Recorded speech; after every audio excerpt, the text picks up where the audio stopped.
A graça e a paz do Senhor Jesus, missionário Leandro Ramos, para mais um vídeo em nome de Jesus. Eu quero falar sobre a igreja, sobre a eclésia. A igreja do Deus vivo, ela nunca foi tão atacada como nos dias de hoje.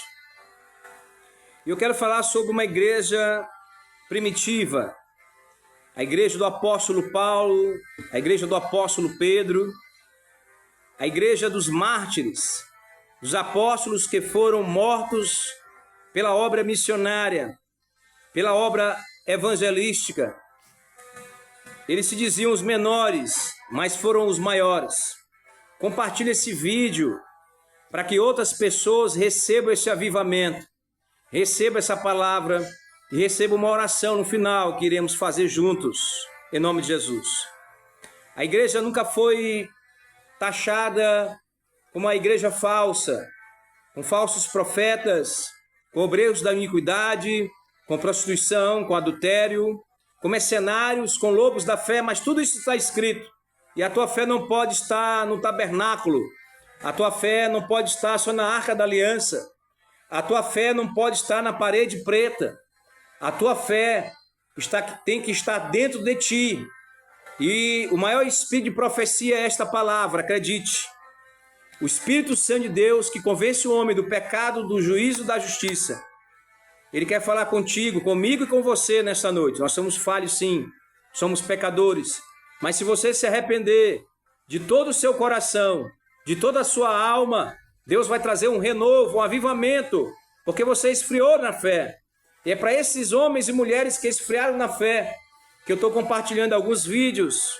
Neste 11 de abril de 2025, vou gravar e soltar nas redes sociais para que o Espírito Santo, o Espírito que se move, o Espírito Santo Paracletos, o Ruach, o sopro, o vento, o Espírito em movimento, chegue até você e traga avivamento em nome de Jesus, do Deus Todo-Poderoso, daquele que é o Kadosh, o Deus Santo, Santo, como na visão do profeta Isaías, no capítulo 6.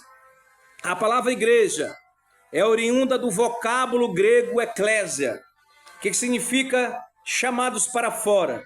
A igreja é constituída de pessoas do ajuntamento, chamadas, essas pessoas são chamadas para fora do mundo de pecados, para serem diferenciadas, para fazer a diferença dessa terra. Não é para ser melhor, é para fazer a diferença. É para ser santificado, santo. Santo no original significa separado, para fazer orações, clamores, para orar pela nação, orar pelo bairro, orar na quebrada, expulsar demônios no poder que é o nome de Jesus, colocar suas mãos nos enfermos eles serão curados. A igreja é constituída de pessoas chamadas para fora do mundo dos pecados, para ser sal da terra, para temperar o mundo, a luz do mundo, lâmpada para nossos pés, luz que alumia este mundo em meio de uma geração corrompida e perversa. Está lá em Mateus capítulo 5, versículo 13 e Filipenses capítulo 2, versículo 15. Leia.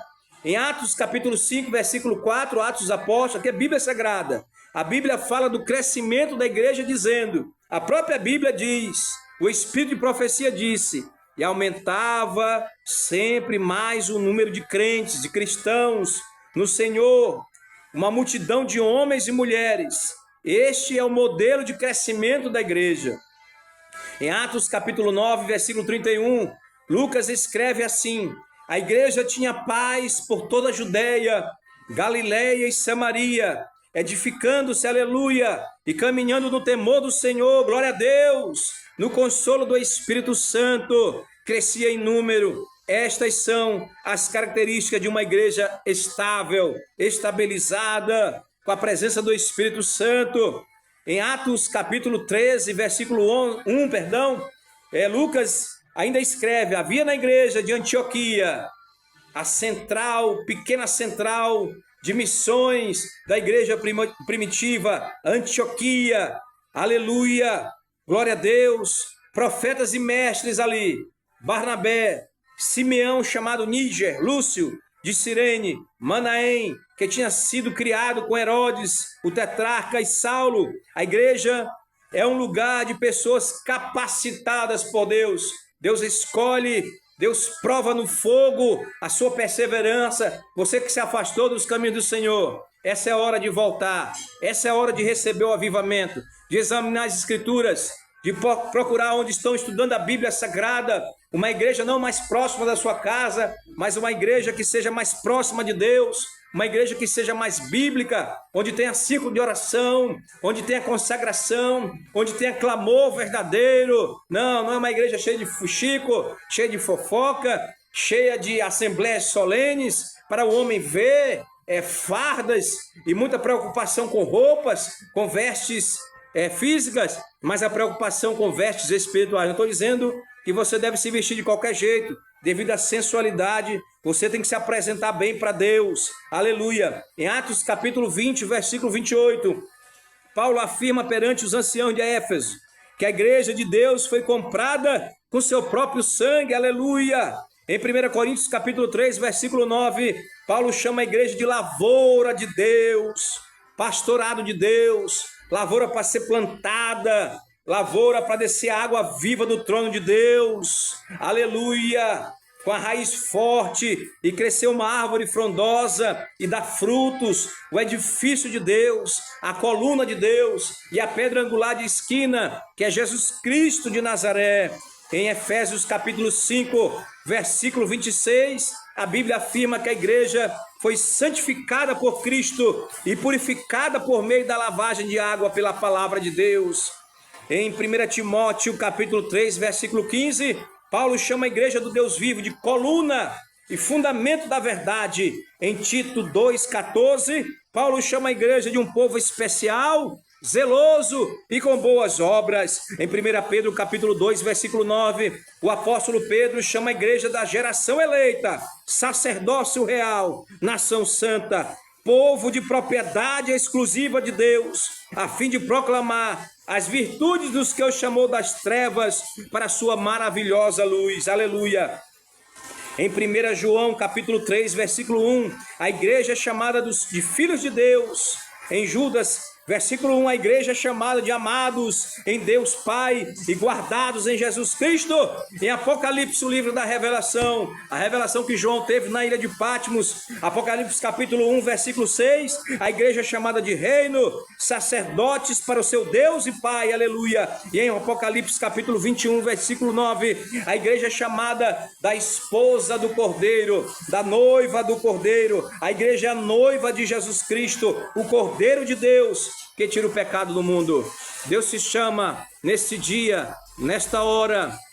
Vá à igreja mais bíblica, não mais perto da sua casa. Congregue, visite, vá, tenha força, levanta-te, ergue-te, em nome de Jesus. Aleluia. O Espírito Santo de Deus vai usar o anjo como usou naquele coxo no tanque de Betesda, e quando agitar as águas, o anjo vai te pegar com mão forte e vai te fazer tu dar o primeiro passo. Tu vai ser liberto dessa droga, tu vai ser liberto desse álcool, tu vai viver um novo casamento. Se o primeiro não deu certo, se teve adultério, se você foi enganada no tempo que você não era cristão, se você está sozinha nesta terra, esperando no Senhor, continue esperando no Senhor e buscando a Deus. Case com Jesus, minha irmã. Seja noiva do Cordeiro. E Deus vai acrescentar os teus dias nessa terra. Você vai viver a verdadeira prosperidade andando com o Senhor. Deixa eu orar para a sua vida. Senhor, meu Deus e Pai, nós reunimos a nossa fé, minha e do meu irmão, nesta manhã, nesta tarde ou noite, para que ele seja abençoado, para que o teu Espírito Santo fale comigo. Senhor, perdoa os meus pecados, perdoa as minhas transgressões, perdoa as minhas iniquidades, escreve meu nome no livro da vida. Senhor, muda a minha história, me liberta. Olha, Deus está falando comigo para você que está na depressão, você que está afundado na droga, pegar os hinos da harpa e começar a cantar os hinos de sangue. Peça uma harpa, ganhe uma harpa, compre uma harpa e comece a cantar os hinos de sangue, os hinos de cura. E você pega o Salmo 91, o Salmo 23, não é para ficar aberto não, é para você ler na frente do espelho e profetizar essa palavra de vida eterna. Eu te abençoo em nome de Jesus, que Deus te guarde, que Deus mude a tua história, que toda arma forjada contra ti não prosperará. Cairão 1000 ao teu lado e 10.000 à tua direita. Aquela casinha, aquela sentença de morte vai cair por terra em nome de Jesus. Creia, te aproxima de Deus e Deus vai mudar a tua história. Se esse vídeo chegar no presídio, você está aí cumprindo pena, mas Deus pode mudar a tua história. Ele tem os magistrados dele nessa terra, ele tem os juízes que ele escolheu, mas se ele bateu o martelo, ele vai usar um juiz, uma juíza, para tirar desse cárcere, para te tirar da prisão, para amenizar a pena, para tu vir para cá para fora, para servir o evangelho. Em vez de ser o Paulo, o Saulo de Tarso, que era perseguidor da igreja, tu vai ser o apóstolo Paulo, o apóstolo dos gentios. Nós não somos dignos de desatar as sandálias dele, mas essa mesma unção, que um dia, o mesmo Espírito Santo, que mudou a vida do apóstolo Paulo, vai mudar a tua vida. Tu vai ser pregador do evangelho. Eu não sabia o que era um capítulo, eu não sabia o que era um versículo, e Deus mudou a minha história. Eu quero profetizar na tua vida, eu quero orar contigo. Eu oro, eu prego, eu profetizo, porque o Espírito Santo de Deus está conosco aqui. E em nome de Jesus, essa oração vai chegar até aí. Se tu estiver na cadeia, se tu estiver no leito de enfermidade, desenganados pelos médicos, creia que Jesus pode te ressuscitar, que Jesus pode te tirar desse cárcere e transformar a tua vida. Mande para aquela pessoa que está presa, que está internada, que está acabada, que se afastou dos caminhos do Senhor, porque Deus vai mudar a história dela. Eu creio em nome de Jesus. A graça e a paz do Senhor Jesus, que Deus nos abençoe. Glória a Deus, aleluia.